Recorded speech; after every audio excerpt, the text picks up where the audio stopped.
Well, hey there, guys, and welcome back. On this week's show, we're making a simple house numbers plaque.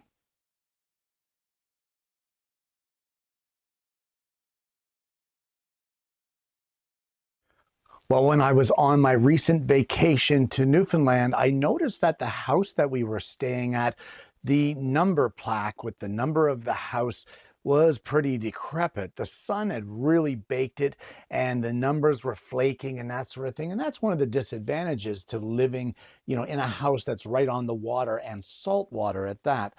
So I did try to remove the numbers and tried to paint it, but the wood was just too baked. The paint wouldn't coat it anymore, no matter how much I sanded it. So I thought I'm just going to make a new plaque. And while it is a very simple project, it's one that I think might have a few lessons that could help the beginners here on the show. So that's what we're going to do today. And it's going to start off with just a scrap piece of some 3/4 inch thick pine. Now, the choice to use pine was easy. Number one, dirt cheap. Number two, readily accessible. Number three, accepts paint well, and we're going to be painting this because it's going to be for use for outside. And number four, it's easy to work with regardless of your skill level or your tools. It accepts work by both power tools and hand tools. So the first thing we need to do is just determine the size of our plaque. Now, because I'm replacing an existing plaque, my size has been determined for me, and that will be 11 inches long by 7 1/16 of an inch wide. So for that, I'm just going to take it over to the table saw. I want the clearest section of the pine that I can get with no knots. So I'm going to cut out an 11-inch section and then rip it down to 7 1/16 of an inch wide. Well, it's time to do a little bit of layout on this board. So we're going to go pretty simple. We're going to come in 1/16 of an inch from each edge of the corner, just like this. And what that will do will provide us with a crosshair to set our compass point. And I've set my compass to be 1.5 inch radius here. And we're just going to place that on that 1/16 of an inch mark. And we're going to place this radius, just like this, into the corner. Now, coming in the 1/16 is just to give us a little bit more material for our compass tip to bite into. It's not necessary, but it does make things a whole lot easier. So I'm going to add the second one here on this corner. So you get the idea. There we go. And I will now do the exact same thing on the other two corners.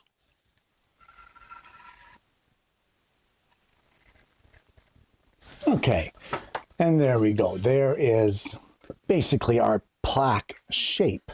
So the next thing we want to do is I want to mark for our mounting holes.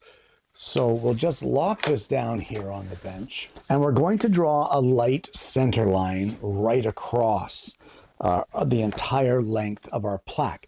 Now we know that it is 7 1/16 of an inch wide. So if we divide that in half, that will give us 3 17/32. And we'll just draw that mark on here. And obviously, if your plaque is different dimensions, then you just want to measure and get your center line drawn on. Now, because I am duplicating an existing plaque, my mounting hole measurements are predetermined. So for me, I want them so that the centers of these holes are a distance of 9 1/8 apart. So if you take the full length, which is 11 inches, and take away 9 1/8, that will give you what is left. You divide that by 2, and that will tell you how much to measure in from each side. And in my case, it is 15/16 of an inch in from each edge. And if we measure that now, that should have the centers of our holes at 9 1/8 apart. You know what, it's a little bit off, which tells me that maybe my plaque is a little bit off. So I'm going to see what I've messed up here, correct the distance on these holes, get them set properly, and then we can take this over to the drill press. I now have my holes at the 9 1/8 apart. I have center punch where the holes go, and using an all-in-one bit, I'm going to drill and countersink all at the same time. Now guys, if you don't have an all-in-one bit, you can just use a regular bit and then follow it with a countersink bit. You just want to make sure that the bit that you're using is going to be big enough to house the shank of your screw. And if you don't know what the shank of your screw is, it is this section right here. If you don't have your hole big enough to house that, it's possible with pine that you could split your wood when mounting it. So I have these 4-inch numbers. They're metal, they're powder coated, and I need to place them on the plaque. The next thing that we need to do is get their positioning and get their mounting holes drilled. I know it seems strange to do it this early in the process, but it's better to get all of the holes done now before we get into the shaping and the painting and that sort of thing. So with this being 7 1/16 of an inch wide and these letters being 4 inches high, we need to divide the space and get them centered top to bottom. That's the easy part. For that, once we subtract these 4 inches from our 7 1/16, essentially the difference here is about 1.5. I'm not going to argue about 1/32 of an inch. That is the technical center. We're going to go with just 1.5 inches from the bottom of the plaque. And you can drive yourself absolutely crazy trying to figure out the proper spacing for these letters. And I'm going to tell you, if you've ever done any kind of lettering and layout work or sign making, or if you have any kind of artistic training whatsoever, there is no mathematical formula for how to place these numbers to make them look right. You need to go visually, because the different shapes of the numbers are going to determine what looks centered and what looks right on the plaque. So what I'm going to do is I'm going to use a stop on this to set our letters evenly in place on the bottom. And once I'm happy with the way they look from side to side, to make sure that they're centered the way that I like on the plaque, I'm going to mark our mounting holes, and I'm going to take it over to the drill press and drill a 1/16 diameter pilot hole for each one of these mounting holes for these letters. Now, one little trick that you can use to see if it looks right is, once you have them where you like it, squint and blur the numbers in your vision. By squinting, you'll be able to see if this area or this area looks bigger or smaller. It'll really stand out, and if there is some discrepancies, you will be able to determine them immediately. So there's a little tip for you. Squint at your letters and see if you have them aligned. Now, although it might seem a little premature in the project, we want to mount our numbers. The reason for this is the time to make changes if they're not straight or they don't look right to you. If you continue and finish off the project, you're going to end up with a mess at the end of it. So it's best to take the extra step and the extra time to mount them now to ensure that they look the way that you want. So looking at this, I'm pretty content that the numbers are well spaced and they're straight and they're nice and even and they look right on there. So we can remove them and put them aside. We're not going to need them for a while. Once you get them removed, from there we're going to head over to the scroll saw. Now over here at the scroll saw, I have a number 7 reverse tooth blade installed, and the first thing that we're going to do is we're going to cut all of these 1.5 inch radius that we drew on here earlier. Now we're not going to cut up to the line. We actually want to cut a little bit proud of the line, because once we get all 4 corners cut off, we're going to head over to the oscillating drum sander. And once there, we're going to sand up to the line. Now this serves 2 purposes. Number 1, it gives you a nice clean line or a nice clean radius that is perfect right up to the line with no deviations in case you slip with the scroll saw. And as well, it sands that interior curve, which can be troublesome to sand by hand. Guys, one thing I'm going to caution you with here is if you are using pine the way that I did here, pine is a very soft wood. There is no wood that is better for gumming up your sanding drums. Make sure that you're cleaning out your sanding drum on a regular basis. That will prolong the life of your sanding drums, and as well, it will prevent burning on your project. Once we're done with that and we get those corners sanded to the radius that we like, we're going to take it over to the bench and give it a good sanding on both sides, right up to 220 grit. And once you're done with the sanding, we can head over to the router table. Well, over here at the router table, I have a rather large round over bit installed. I'm not even sure of the radius, but it's a personal preference thing here. And I want to route a round over all the way around the outside of the front face. Now, how do you know the front face? It's the one with the countersink holes.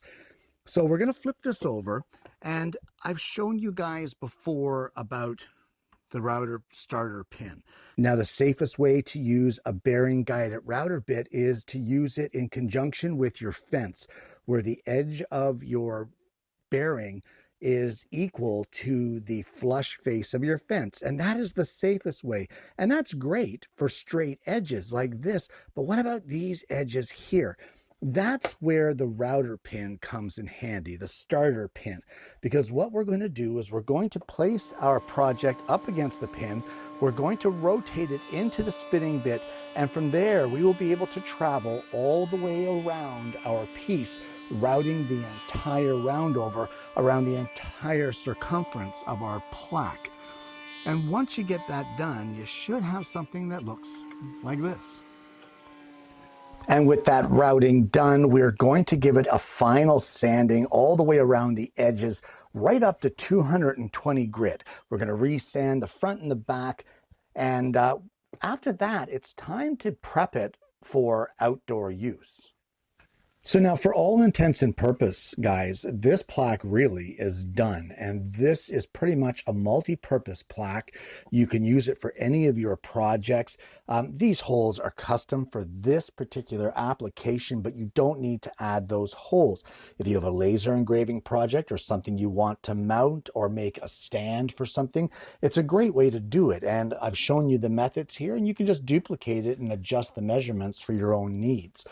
But because this is going outside, I want to seal it. So the first thing that I've got here is I have some of this from inside, a stain blocking primer and sealer. It's a latex, in other words, a water-based paint.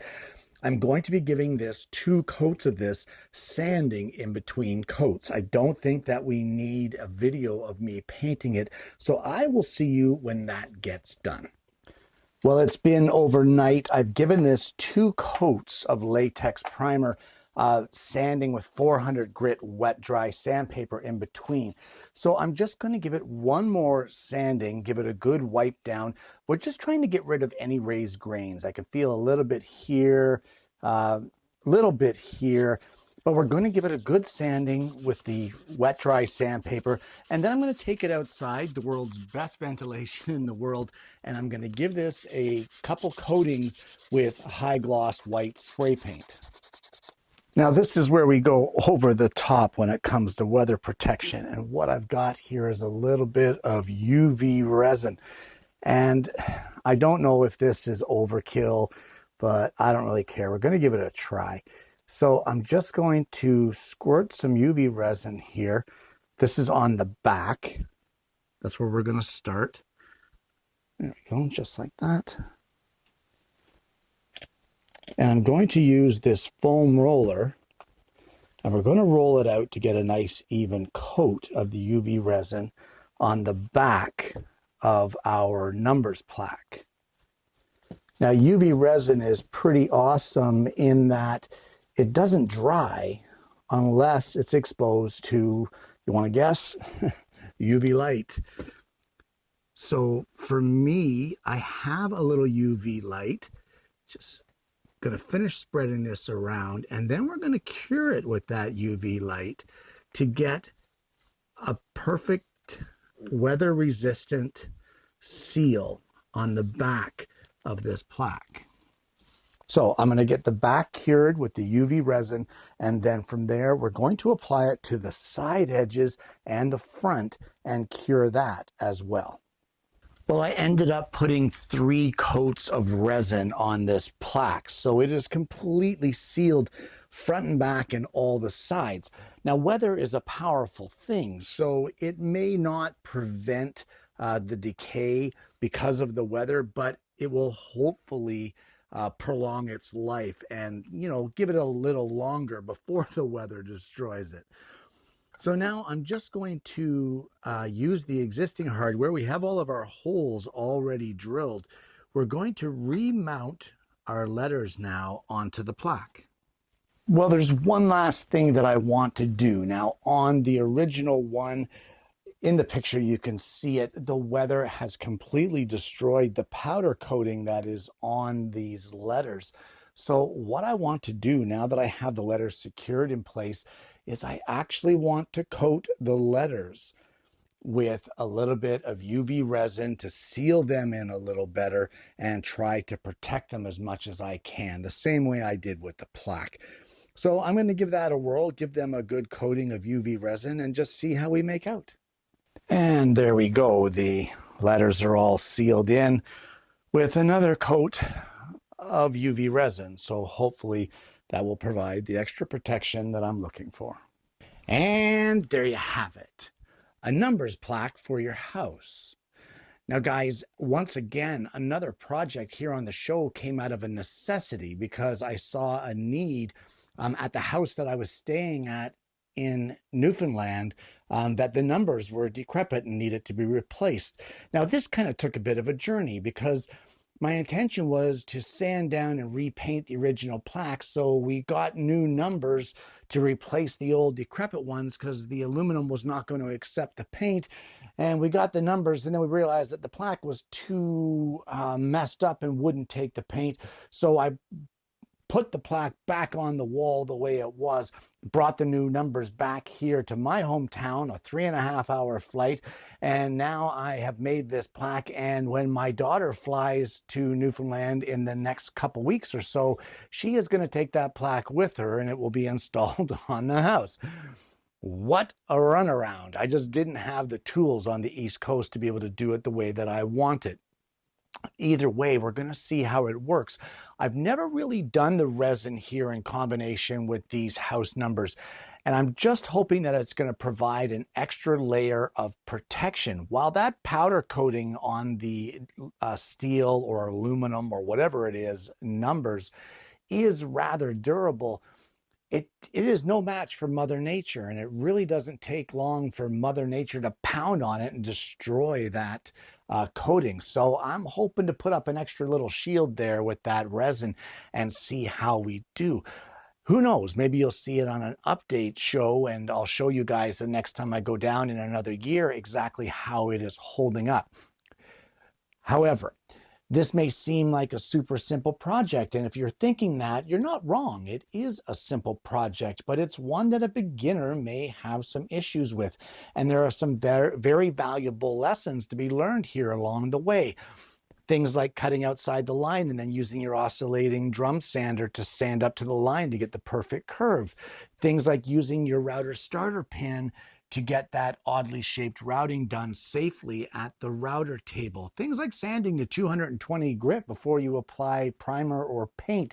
How about sanding in between coats with 400 grit sandpaper on smaller projects to make sure that all the lumps and bumps are taken out and that you get something for the next layer to bite into? How about using or sanding pine on your belt drums and using a crepe block to clean it to prolong the life of your sandpaper? So while this whole project may seem like, oh, it's a board with some corners cut out of it, you're not wrong. But there's a lot more to this show than what first meets the eye. And if you just stop and listen for a second, who knows, you might learn something new or maybe get a valuable tip that you can use in your shop. Guys, I want to thank you so much for tuning in this week. I hope you've enjoyed the content. If you haven't already, please consider liking and subscribing to the channel. We have an amazing audience base here, and I'm hoping that you're going to consider becoming a part of that. Once again, I want to thank you so much for tuning in. I hope you've enjoyed it. I hope you're going to try some of these methods for yourself and apply them to your own work in your own shop. But more importantly, I hope you're going to join me again next week when I bring you yet another woodworking video.